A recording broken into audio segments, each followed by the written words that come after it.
प्राप्त कर सकता है। भगवत्वाय कल्पते। ये जीवात्मा परमात्मा के स्वरूप में कैसे स्थित हो सकता है? बोले एक ही काम करे, विमुंचति यदा कामान मानवो मनसस्थितान। मन में स्थित जितनी कामनाएं हैं उनको सबको निकाल के फेंक दो। कोई इच्छा अपने भीतर मत रखो कि ऐसा हो जाए वैसा हो जाए।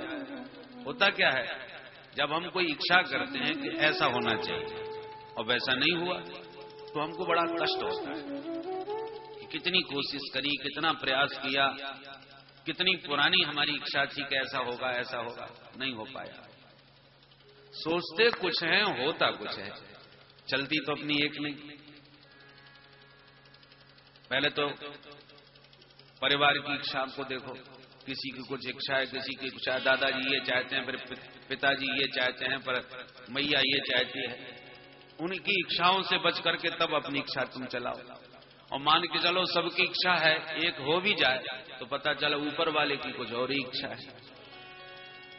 तो सबकी इच्छा धरी रह जाएगी। जब तुम्हारी इच्छा से कुछ हो ही नहीं सकता तो अनावश्यक अपनी इच्छाओं को पाल करके ये जाल क्यों बुल रखा है अपने भीतर? संकल्प करके जीव बंध जाता है, फंस जाता है। और भगवान के संकल्प में अपना संकल्प जोड़ दो, भगवान की इच्छा में अपनी इच्छा को मिला दो। जाई बीजे राखे राम ताही बीजे रही। महलों में राखे चाहे झोंपड़ी में बास दे, कहीं भी रहो। अब उसकी हर इच्छा में आप अपनी इच्छा को मिला के चलोगे, फिर देखो कितनी मस्ती आती है। स्वामी सेवक में यही अंतर है। स्वामी अपनी इच्छा से कुछ भी कर सकता है, पर सेवक अपनी इच्छा नहीं चला सकता। सेवक की इच्छा है कि अब की बार दिवाली में हम 15 दिन की छुट्टी लेके जरा घूम आए कहीं। छुट्टी मांगी, मालिक ने मना कर दी, बिल्कुल नहीं जा सकते, बात खत्म।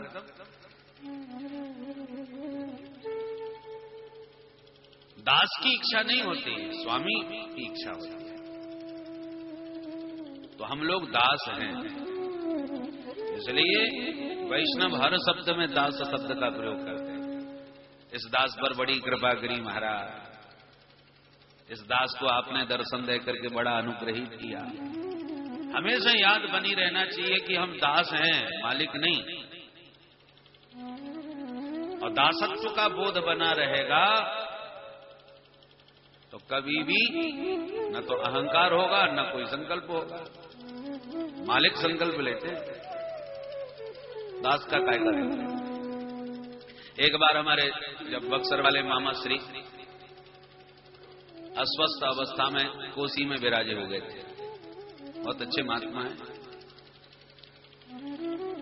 तो जब अपने राम दर्शन करने पहुंचे महाराज जी के, तो मैंने निवेदन किया कि महाराज श्री अब आपका शरीर बहुत अस्वस्थ रहने लगा है, तो हमारी तो यही प्रार्थना है कि आप यहीं विराजें ब्रज में, क्योंकि आपकी प्रसिद्धि इतनी ज्यादा है और आपकी मांग इतनी ज्यादा है कि कोई भी आपको बैठने तो देगा नहीं। यहां कृपा करो, वहां कृपा करो, तो आप ऐसे घूमते रहोगे और शरीर की स्थिति ये है, बीमार थे। तो मैंने जब आग्रह किया कि मेरी तो प्रार्थना है आपसे कि आप यहीं विराजें, तो किसी को बुरा भी नहीं लगेगा और लोग अपने आप ही आपसे मिलने के लिए यहीं आ जाया करेंगे और आपका लाभ यहीं आकर के उठाएंगे। जिसको आपसे लाभ लेना होगा वो यहीं आएगा। आप जगह जगह इतनी दूर दूर तक जाते हैं और शरीर की स्थिति ऐसी नहीं है। तो जब निवेदन किया तो तुरंत उन्होंने कहा, देखो पारासर जी, निर्णय स्वामी लेते हैं, दास नहीं लेते। फैसला मालिक लोग लेते हैं, दास को कोई निर्णय लेने का अधिकार थोड़ी होता है। फिर उन्होंने जो लिस्ट गिनाई, फलाने बाबा के उत्सव में जाता हूं, फिर उनके निर्वाण दिवस पर जाता हूं, उनके जन्म दिवस पर जाता हूं, फिर पूरे वर्ष भर के पूरे कार्यक्रम उन्होंने दिखा दिए। बोले कि अब मैं कौन सा उत्सव छोड़ूं? अब वो स्वयं कह दें कि आप विश्राम करें तो कोई परेशानी नहीं, परंतु मैं तो हमारे गुरुजनों ने मुझे जो आदेश दिया था कि यहाँ प्रतिदिन प्रतिवर्ष आया करो, ये उत्सव तुम्हारा उत्सव है, ये तुम्हारी जिम्मेवारी है। तो जो हमारे गुरुजनों ने हमको आदेश दिया है, हम तो उस आदेश का पालन कर रहे हैं। दास होने के नाते निर्णय तो उनको लेना है, हम निर्णय लेने वाले कौन होते हैं? तो दास दास सब कहते हैं, पर दासत्व का बोध बनाए रखने वाला कोई बिरला ही होता है। जिसको ये विवेक बना रहे कि मैं दास हूं, कहना अलग बात है, पर दास बनना बहुत कठिन काम है। वाणी से दास बनते हैं, परंतु व्यवहार में मालिक बने डोलते हैं। बोलो राधे राधे। कुछ तो अभ्यास बस तो दास बोलते हैं, पर लड़ते समय भी उनकी भाषा वही होती है। हर बात में दास कहते हैं। तो जब झगड़ा भी उनसे हो जाए ना, तो झगड़े में भी, अरे साहब इस दास को आपने अभी पहचाना नहीं है, ये दास चाहे तो 2 मिनट में तुम्हारे हाथ पैर तोड़वा देगा। आपने इस दास को समझ क्या रखा है? अब दास भी बन रहा है और हाथ पैर भी तोड़ रहा है। ऐसा दास होता है भाई। तो दास कहने से कोई दास नहीं बनता। दासत्व का बोध भी होना चाहिए, अनुभव भी होना चाहिए।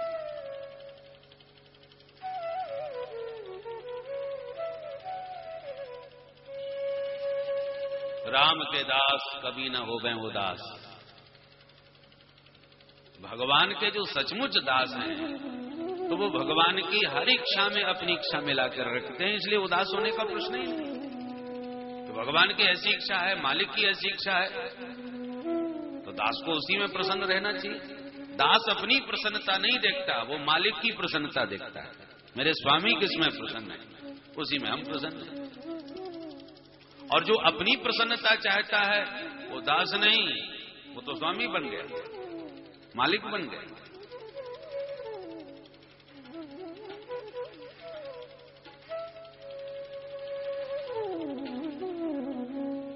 तो प्रहलाद जी कहते हैं, विमुंचति यदा कामान मानवो मनसस्थितान। मन से सारी कामनाएं यदि निकल जाएं और भगवत इच्छा में अपनी इच्छा को मिला दे, तो ये जीव भगवत स्वरूप हो जाए, भगवत्वाय कल्पते। गीता में भगवान कहते हैं, जीवन में शाश्वत शांति चाहते हो तो एक काम करो। बोलो संसार में ऐसा कौन है जो शांति ना चाहता हो? किसी को भी देख लो, बड़े बड़े अरबपति, पैसे का था नहीं कि कितना है, पर वो भी देखो महाराज भगवान का दिया सब कुछ है, पर बहुत टेंशन रहता है, शांति नहीं है। शांति किसी को नहीं। तो कैसे मिले? गीता में भगवान ने एक ही सूत्र दिया, विहाय कामान्य सर्वान् पुमाश्चरति निःस्पृह निरममो निरहंकार सशांतिम् अधिगच्छति।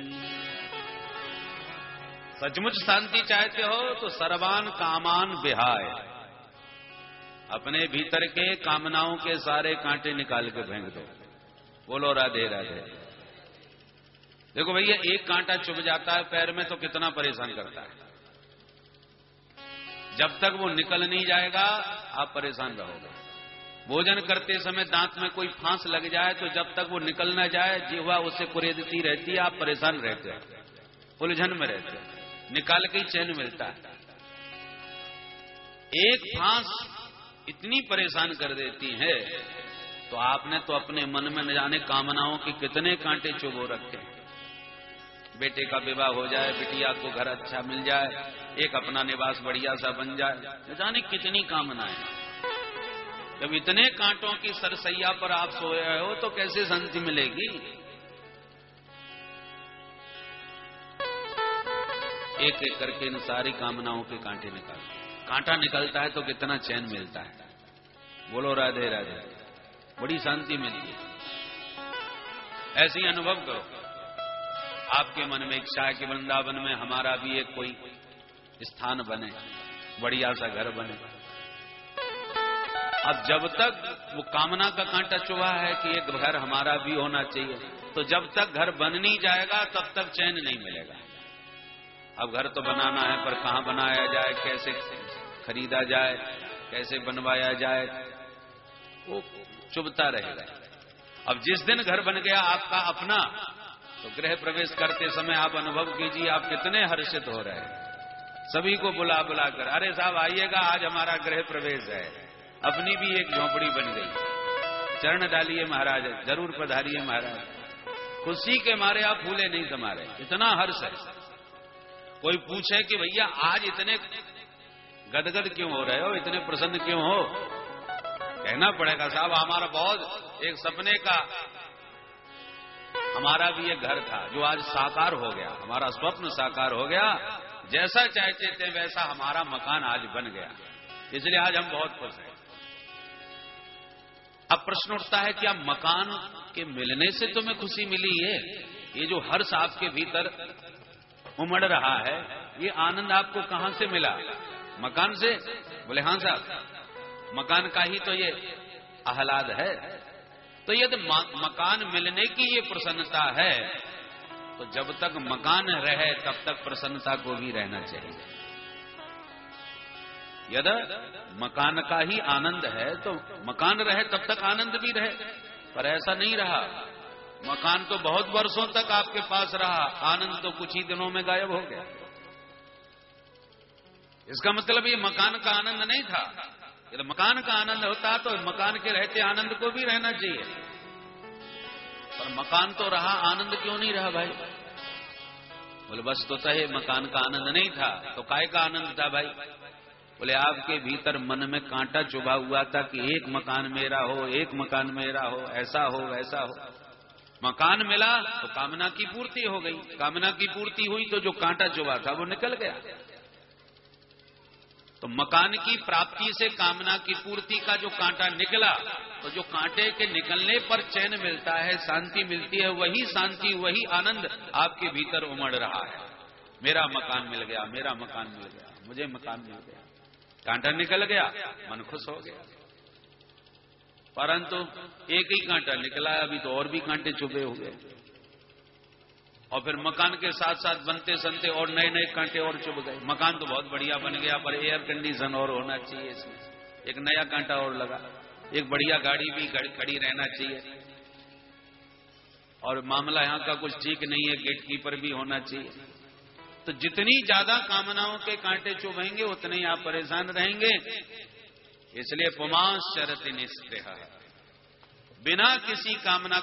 देखो, एक वो है जिसके पास अरबों की संपदा है, फिर भी बेचारे को नींद की गोली खा करके सोना पड़ता है, इतना भीतर से अशांत है। और एक वो है जिसको ये भी नहीं मालूम कि शाम को भोजन मुझे मिलेगा कि नहीं मिलेगा, भिक्षा लेता है, कभी अच्छी मिल गई कभी नहीं मिली, कभी पानी पी के ही सोना पड़ा, कुछ भी नहीं है उस फकीर के पास, और फिर भी तान दुपट्टा मस्ती के साथ सोता है, कोई टेंशन नहीं, कोई चिंता नहीं। फिकर सबको खा गई, फिकर सबकी पीर, और फिकर की जो फांकी करे उसका नाम फकीर, उसे कोई फिकर नहीं। चाह गई चिंता मिटी, मनवा बेपरवाह, और जाको कछु न चाहिए सो ही संसार। है कुछ भी नहीं और चाहिए भी कुछ नहीं, वो तो पूरा सहनशाह बन करके मस्त रहेगा। कामनाएं दास बना देती हैं, गुलाम बना देती हैं। हमें आपसे कोई वस्तु की कामना है तो हमको आपके सामने गिड़गिड़ाना पड़ेगा, आपको मक्खन लगाना पड़ेगा, आपको खुश करके रखना पड़ेगा, क्योंकि मूड खराब हो गया तो हमारी इच्छा पूर्ण रह जाएगी। तो कामनाओं की पूर्ति के लिए ही तो गिड़गिड़ाना पड़ता है, मक्खन लगाना पड़ता है। और जब हमारे भीतर कोई कामना नहीं तो बड़े बड़े राजा भी संतों के पास आते हैं तो गाली देके भगा देते हैं, भाग यहां से। हमारे रमण रेती में ही महात्मा रहते ना, पूज्यपाद श्री चंद्रशेखर जी महाराज, दर्शन न किया हो तो मौका पाके दर्शन पाइएगा, यही पास में रहते परम भजनानंदी महात्मा, और बहुत संभल करके जाना। उनके रस के विरुद्ध एक शब्द भी किसी ने कह दिया तो वो कितना भी बड़ा आदमी हो, कोई भी हो, 1 मिनट में गाली देके भगा देंगे, फटकार भी देते बड़ी बुरी तरह। वर्षों से रह रहे, वो भी दूसरे का मकान है, अपने पास तो परिग्रह, उनके पास कुछ है ही नहीं, दूसरे का मकान है, मस्ती से रहते हैं। तो अपनी मस्ती में जो सदा रहता है और किसी से कुछ भी नहीं चाहता, जाको कछु न चाहिए सो ही सहनसा, वो सहनसा बन के रहता है।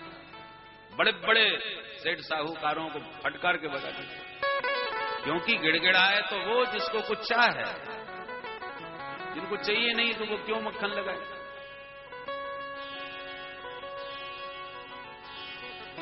सहनसाह बनाती है कौन स्थिति, जब कोई कामना नहीं रह जाती।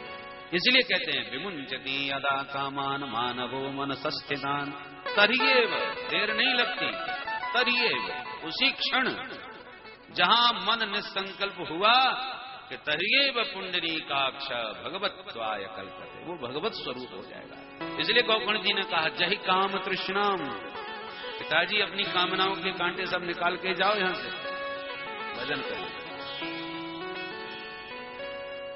भगवान तो परम प्रसन्न हो गए प्रहलाद जी के दिव्य भावों से और बोले बेटा मैं जानता हूं तुझे कुछ नहीं चाहिए, पर क्या करूं, मुझे दिए बिना रहा नहीं जाता, इसलिए आओ बैठो अपने पिता के सिंहासन पर, अब से करता हूं मैं। एक मनवंतर पर्यंत साम्राज्य करो और उसके बाद मेरे पार्षद बन के सदा मेरे साथ रहो। अब देखिए ध्रुव प्रहलाद दोनों भगवान के भक्त हैं, दोनों नारद जी के चेला हैं, और दोनों में अंतर देखिए। प्रहलाद जी निष्काम भक्त हैं और ध्रुव जी अर्थार्थी हैं। ध्रुव जी भगवान को भजने गए पर मन में कामना है एक कि मैं सौतेली मां को सिंहासन पर बैठ के दिखाऊंगा कि मैं किस मां का बेटा हूं, इसलिए अर्थार्थी हैं। तो ध्रुव जी के मन में कामना थी, भगवान ने दर्शन दिया और सिर्फ शंख स्पर्श करा करके ही अपना वात्सल्य प्रकट किया और 36,000 वर्ष का राज्य दे दिया। जो कामना किए थे उनको तो 36,000 वर्ष का राज्य और केवल शंख का स्पर्श मिला, और जो कुछ भी इच्छा नहीं किए थे उन प्रहलाद को गोद में बैठाया, खूब प्यार किया, वात्सल्य दिया, और 36,000 का नहीं बल्कि एक मनवंतर का राज्य दिया। और एक मनवंतर का मतलब क्या समझे, 72 चतुर्युगी, 4 युग 72 बार चक्कर लगा जाए धरती के। भगवान 5 साल की सरकार नहीं बनाते, एक मनवंतर का राज्य दे रहे। इसी से जान लीजिए कि कामना करके हम कितने घाटे में जाते हैं, और भगवान से कुछ भी ना मांगा जाए तो फिर भगवान हमको कितना देते हैं। इसलिए मांग करके हम बहुत बड़ा अपना नुकसान करते हैं। कुछ भी मत मांगो, फिर देखो ठाकुर जी क्या क्या देते हैं। पर ये कहना बहुत सरल है, मांगे बिना हमसे रहा ही नहीं जाता। जब भी भजन करते हैं, कुछ भी करते हैं, तो पहले हिसाब लगा लेते हैं कि ये मांगेंगे। कोई ना कोई कामना हमारे भीतर, हमें विश्वास ही नहीं होता। मांगे बिना जन्म जन्मांतरों से मांगते मांगते इतने भिखारी बन गए कि वो आदत जाती नहीं। परंतु यदि निष्काम हो जाए तो क्या नहीं मिले। बेटा बाप से हमेशा मांगते रहे, इतने रुपया दे दो, इतना रुपया दे दो। बाप देता तो जाएगा परंतु समझेगा बड़ा नालायक है, जब देखो तब मांगता रहता है। परंतु बेटा मांगे बिना केवल बाप की सेवा करे, पिताजी को प्रसन्न रखने में प्रयत्नशील रहे कि पिताजी मेरे खुश रहें मेरी सेवा से। तो पिता यदि प्रसन्न है पुत्र से, तो पिता की सारी संपत्ति बेटे की तो है ही है। बाप बेटे को नहीं देगा तो किसे देगा। अमृतस्य पुत्राः, हम सब परमात्मा की संतान हैं, तो परमात्मा की संपूर्ण संपदा हमारी है। परंतु हम लोग मांगते तो रहते हैं, पर पिता की प्रसन्नता पर कोई ध्यान नहीं देते। भगवान को मानते हैं पर भगवान की मानते ही नहीं, तो फिर पिता प्रसन्न कैसे हो।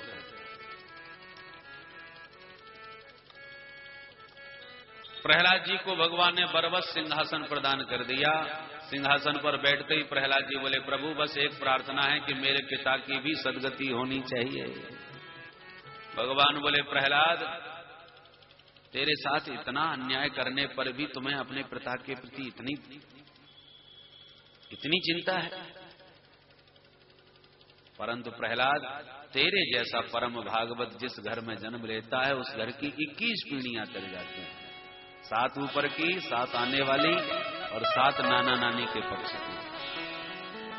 पुत्रे सप्तमी पिता पूत पितृभि सहते नघ यद साधोष्य गृहे जातो भवान वै कुलपावन भवान वै कुलपावन।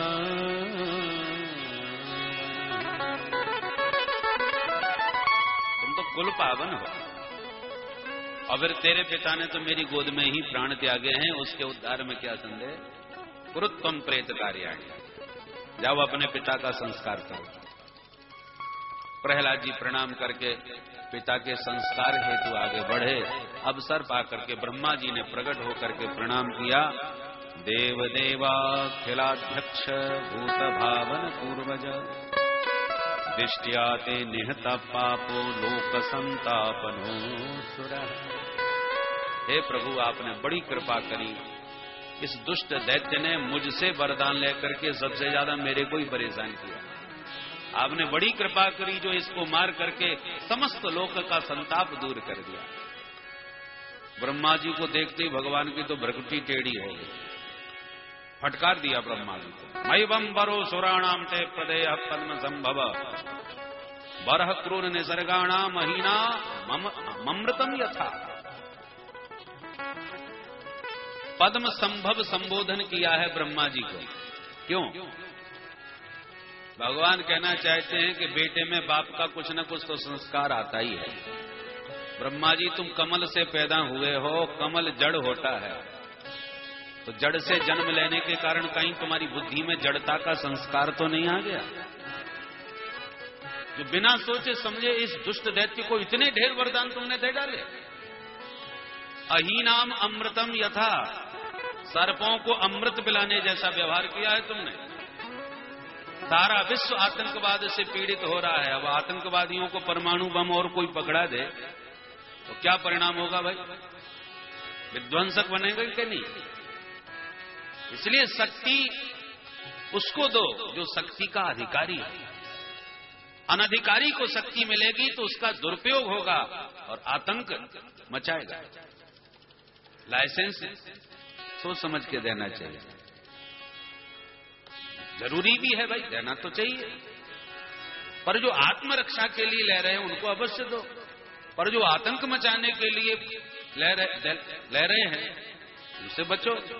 इसी का तो पूरा समीक्षा करने के बाद ही तो लाइसेंस बनाया जाता है। अब अनधिकारी को दोगे तो वो तो डकैती डालेगा, आतंक फैलाएगा। वस्तु वही है, पात्र को मिलनी चाहिए। इसलिए ब्रह्मा जी को फटकार दिया। ब्रह्मा जी ने तो कान पकड़े, अब खाई सो खाई, आंगन खाई दो राम दोहाई, दोबारा कभी नहीं होगा। सुखदेव जी कहते हैं, परीक्षित अब तुम ही विचार करो, तुमने जो हमसे पूछा था कि भगवान दैत्यों को ही क्यों मारते हैं, तो बताओ प्रहलाद जी भी तो दैत्य थे कि नहीं? इसी वंश के थे। और जो कृपा प्रसाद प्रहलाद को मिला वो आज तक किसी को नहीं मिल सका। बोल भक्त वत्सल भगवान की। एक बार तो कुछ असुरों ने मिलकर के 3 पुरों का निर्माण किया और संसार को बहुत आतंक से व्याप्त कर दिया। सताने लगे, अत्याचार करने लगे। और तीनों पुर उड़ने वाले हैं, पुर से उड़ करके कहीं से कहीं पहुंच जाते हैं। तब सबने मिलकर भोले बाबा से प्रार्थना करी कि हे भोलेनाथ रक्षा करो हमारी। तो भोले बाबा ने उन असुरों से युद्ध किया। कई असुर मारे गए और मरने के बाद उनके पास एक ऐसा अमृत कुंड था जिसको पी करके फिर जिंदा होके आ जाते थे। भोले बाबा मार मार के थक गए, वो जिंदा होके फिर सामने लड़ने आ जाए। भगवान का स्मरण किया तो भगवान ने ब्रह्मा जी से कहा, चलो बाबा की थोड़ी सहायता करी जाए। क्या करें? बोले हम गैया बन जानते, तुम हमारे बछड़ा बन जाओ। चलते हैं। तो भगवान नारायण बन गए गाय और ब्रह्मा बाबा बन गए बछड़ा। और इतने सुंदर गाय बछड़े बने कि जब पहुंचे पुर में तो सभी असुर गदगद हो गए। कितनी प्यारी गैया है, कितना सुंदर बच्चा है। वो उनकी सुंदरता पर मुग्ध हो गए, किसी ने नहीं भगाया। और धीरे से मौका पाकर दोनों गए और अमृत कुंड को मुंह लगा के सब गटक गए, पी करके गायब हो गए। भोले बाबा से कहा अब लगा तो सबको ठिकाने, कोई लौट के आने वाला नहीं। भोले बाबा ने समस्त असुरों को मारा और तीनों पुरों को ध्वस्त कर दिया। तब से भोले बाबा का नाम हो गया त्रिपुरारी। बोले त्रिपुरारी भगवान की। उसके बाद नारद जी ने युधिष्ठिर जी को वर्णाश्रम धर्म व्यवस्था का विस्तार से वर्णन करके सुनाया।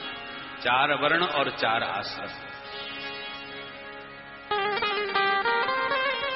वर्ण 4 कौन है? ब्राह्मण, क्षत्रिय, वैश्य, शूद्र। और 4 आश्रम ब्रह्मचर्य, गृहस्थ, वानप्रस्थ और सन्यास। 25 वर्ष तक ब्रह्मचर्य का पालन करके शास्त्रों का, वेदों का, विद्या का अर्जन करो, स्वाध्याय करो। प्रथमे नार्जितम विद्या, द्वितीय नार्जितम धनम, तृतीय नार्जितम पुण्यम, चतुर्थे किं करिष्यति। इसलिए प्रारंभिक अवस्था में विद्या अध्ययन करना चाहिए 25 वर्ष तक। फिर 25 से 50 वर्ष की अवस्था तक धर्मानुकूल धन संचय करो, सदगृहस्थ बन करके घर गृहस्थी की भी सेवा करो। परंतु गृहस्थ का प्रथम धर्म है सभी को खिला करके खावे, क्योंकि ब्रह्मचारी हो चाहे सन्यासी हो चाहे वानप्रस्थी, सब गृहस्थ से ही पल रहे हैं। इसलिए गृहस्थ के कंधे पर ज्यादा जिम्मेवारी है। सभी कोई आसपास भूखा न रहे, ये गृहस्थ को ध्यान रखना चाहिए, तब खाना चाहिए। और कितनी भी घर में संपत्ति भगवान की कृपा से हो, जितना अपने उपयोग में आता है और अपने पेट में जाता है बस उतना ही अपना है, बाकी तो परमात्मा की संपत्ति है। संपत्ति सब रघुपति के आई, भरतलाल जी की तरह। तब भगवान का दिया है तो फिर भगवान का है। हम वाणी से तो कहते हैं सब ठाकुर जी का दिया हुआ है। जब ठाकुर जी का दिया हुआ है तो ठाकुर जी का मानो, और ठाकुर जी के सभी जीव हैं तो सबकी सेवा में उसका उपयोग करो, और जितना तुम्हारे ऊपर उपयोग हो रहा है वो तुम्हारा। यावत ध्रियेत जठरम तावत स्वस्थम ही देहिनाम, अधिकम यो विमन्येत सस्तेनो दंडमर्हति। जो अधिक पर अपना अधिकार मानता है वो भगवान का चोर है, वो दंड का अधिकारी है।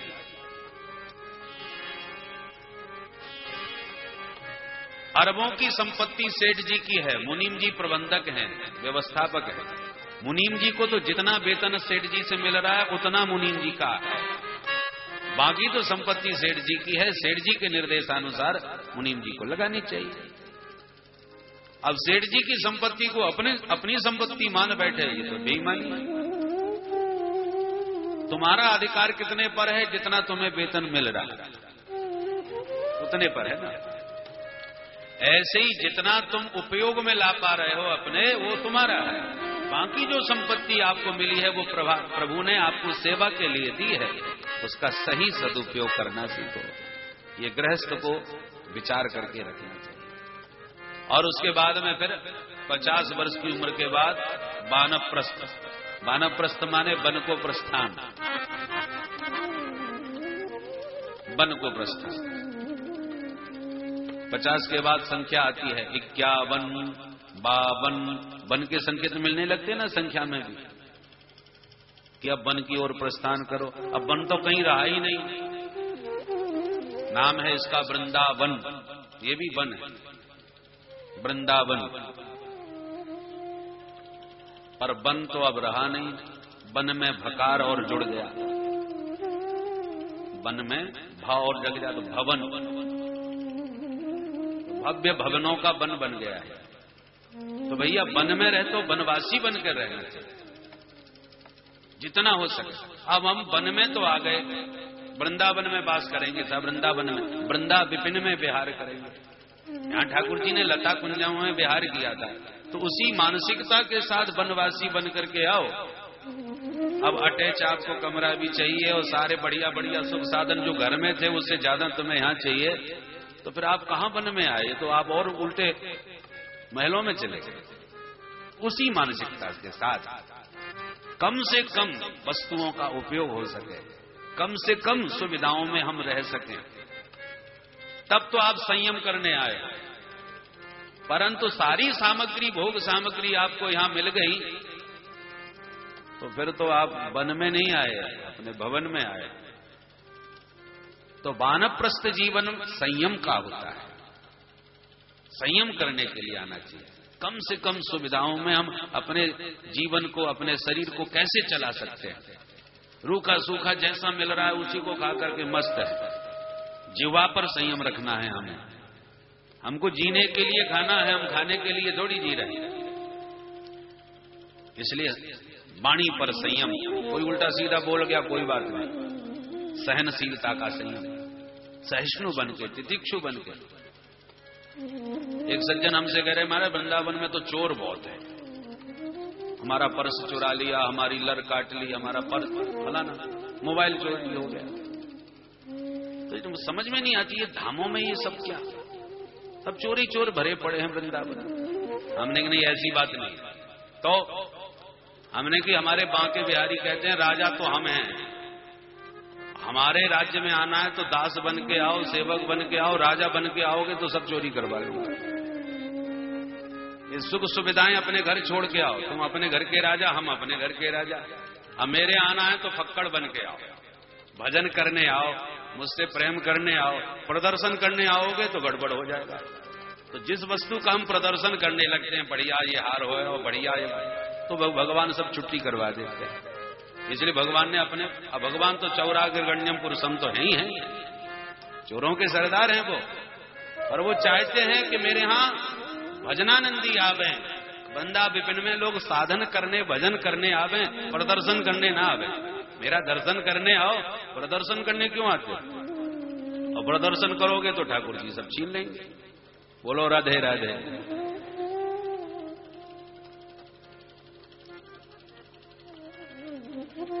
इसलिए वानप्रस्थ जीवन में घर के सुख सुविधाओं से दूर हो जाए, और जब शरीर मात्र परिग्रह शेष रह जाए और कुछ भी अपना कहने को न हो, तब सन्यासी बने।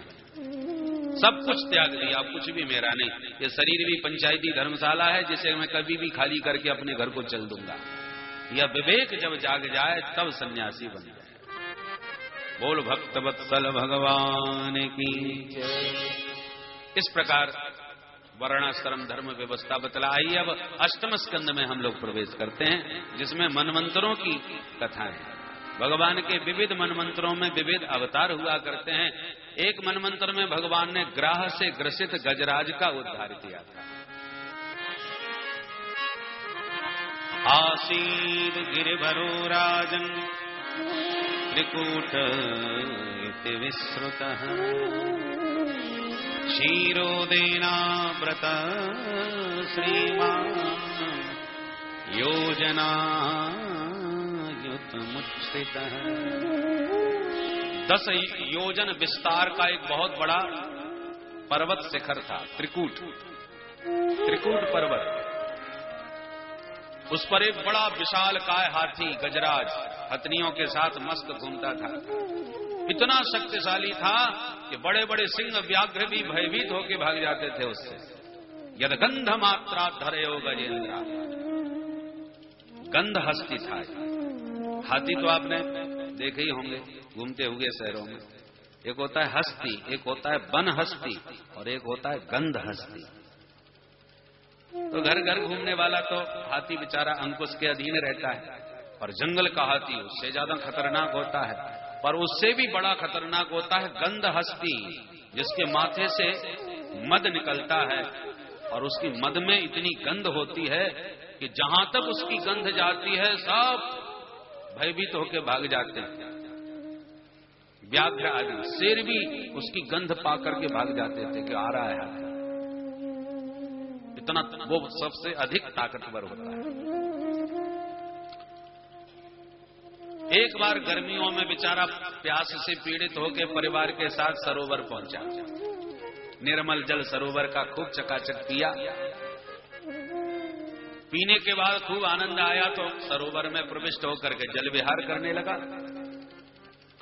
सूंड में पानी भर भर के एक दूसरे पर फेंकने लगे, फुब्बारे का काम करने लगा। उनकी सूंड में पानी इतना आ जाता कि फेंक दें तो फुब्बारे का काम करे। खूब जल विहार किया, जल क्रीड़ा किया। इतने में मगर का मूड खराब हो गया कि मेरा पूरा घर हिला के रख दिया, कौन है ये? उसने आकर के हाथी का पैर पकड़ लिया।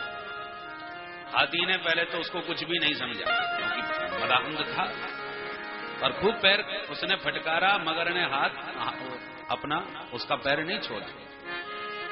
हाथी ने जब पूरी ताकत लगाई तो खींच करके किनारे तक ले आया, फिर मगर ने ताकत लगाई तो खींच के फिर भीतर ले गया। अब खींचातानी दोनों के बीच में चालू रही। धीरे धीरे हाथी की शक्ति क्षीण होती गई, मगर की ताकत बढ़ती गई। जल का राजा तो मगर ही है। हाथी ने समझ लिया मैं बचूंगा नहीं, तो फिर परिवार का सहयोग मांगा। अरे देवियों, आप ही मुझे प्रयास करो निकालने का। सूंड में सूंड बांध के स्वामी को पूरे परिवार ने खींचा, बात नहीं बनी। मिलके भी पूरा परिवार नहीं बचा पाया। वर्षों बीत गए महाराज युद्ध होते होते। जब परिवार ने जान लिया ये नहीं बचेंगे, तो एक एक करके पूरा परिवार खिसकने लगा, जंगल की ओर जाने लगा, लौटने लगा। हाथी चिल्लाने लगा, हे देवियों, मुझे इस आपत्ति में अकेला छोड़ के कहां जा रही हो? पत्नियों ने कहा, अब क्या करें, तुम्हारे चक्कर में पूरा परिवार भूखा थोड़ी मरेगा। या तो भीतर ही चले जाओ या बाहर ही निकल आओ। अब न तो भीतर जा रहे हो ना बाहर आ रहे हो, तो अब हम कब तक भूखे प्यासे सब बैठे रहे यहां पर? सब मगर के साथ अकेला उसे लड़ता छोड़ के चले गए। हाथी की नहीं, हम सबकी भी यही स्थिति है। जब तक शरीर में जोश है, नोट कमाने में आप सक्षम हैं, तब तक बड़ा भारी आपका परिवार है। सब कहेंगे साहब कोई सेवा हो तो हमें बताइए, सभी सेवा करने के लिए तैयार है। कब तक? जब तक तुम्हारे पास कोई सेवा नहीं, तुम्हें जरूरत किसी की नहीं है, तब तक। और जहां मृत्यु रूपी मगर ने पैर पकड़ा, जो बुढ़ापा है ना, पैरों से ही पकड़ता है। साहब घुटने काम नहीं करते, अब चला नहीं जाता, अब ये हालत। सावधान हो जाओ, मगर ने पैर पकड़ लिया। बच तो कोई सकता नहीं, वो तो जकड़ता चला जाता है मगर। हथनियों ने भी साथ तो दिया, कोशिश तो बहुत करी परिवार ने, पर बचा नहीं पाए। ऐसे ही बुढ़ापे में परिवार के लोग सेवा तो करते हैं एक सीमा तक, बढ़िया इलाज कराएंगे, जितना हो सके। आपके ऑपरेशन वगैरह भी, आंख का ऑपरेशन हो गया, बढ़िया नई आंखें लग गई। घुटने का भी ऑपरेशन हो जाता है, आजकल तो सबके ऑपरेशन हो जाते हैं। परंतु भाई कब तक? परिवार के लोगों को भी जब डॉक्टर लोग कहते हैं कि अब ज्यादा ऑपरेशन मत कराओ, बुढ़ापे का शरीर है, अब जितनी बन जाए सेवा करो बस, अब कुछ नहीं हो सकता, अब जैसे हैं उतने ठीक है। सोई खटिया कोने में डाल दी जाती है घर में, और वार्ताम प्रच्छति को भी न गए, फिर घर में कोई बात नहीं करता। और अंत में एक दिन वो आता है कि सेवा करते करते घर के ही लोग कहने लगते हैं, हे भगवान अब इनकी जल्दी सुन लो, 2 साल से पड़े घटिया में, अब कब तक कोई सेवा करे? इनके चक्कर में न कहीं जा पाते हैं ना आ पाते हैं, कुछ नहीं कर पा रहे हमारे। अब बुढ़े से पूछा जाए कि बाबा अब तो जल्दी से खूब प्रेम से भगवान का भजन करो, सबसे ज्यादा प्रपंच छोड़ो अभी। बोले भजन ही तो कर रहा हूं महाराज, बस नातनी की शादी और मेरे सामने निबट जाए, यही मेरी इच्छा है। और बेटा कह रहा है कि मैं तो इनके निबटने के बाद ही बिटिया की शादी करूंगा, कहीं बीच शादी में ही न निबट जाए। बोलो राधे राधे। और वो कह रहा है मैं नातनी की शादी देखे बिना मर ही नहीं सकता। आसक्ति और बढ़ जाती है बुढ़ापे में, और ज्यादा आसक्ति होने लगती। तो हाथी तो फिर भी सावधान हो गया, हरि को याद करने लग गया, संसार से मन हटा करके, पर हम लोग तो फिर भी संसार में ही भागते चले जाते।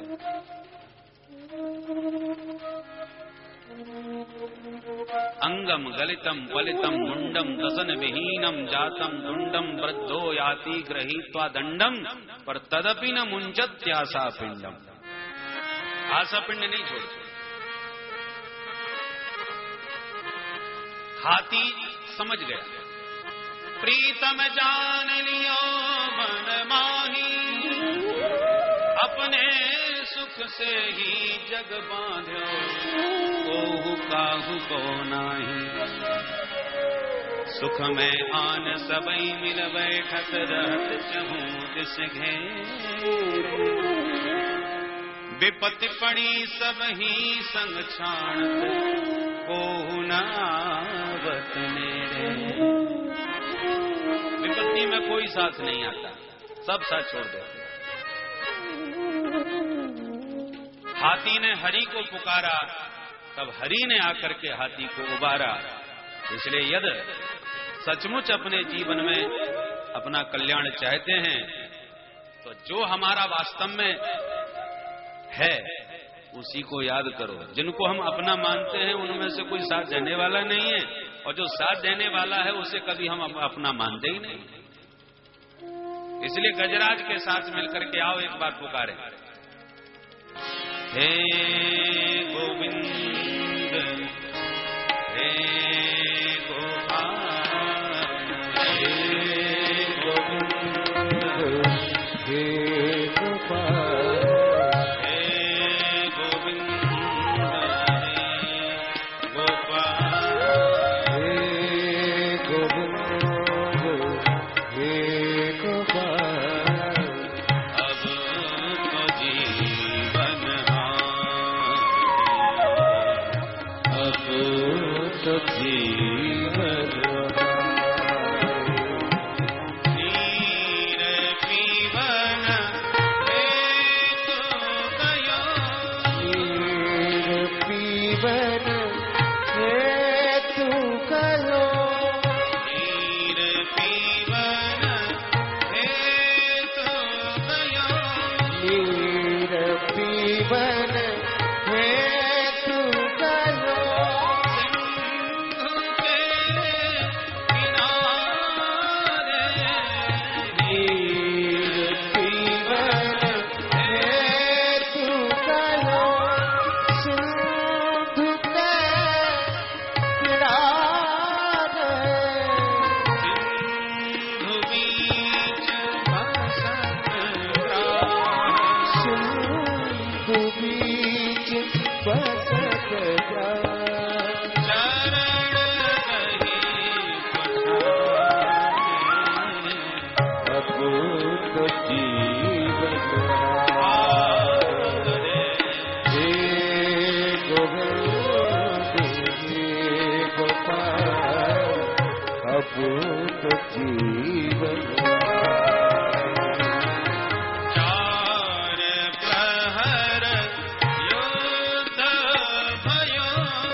पर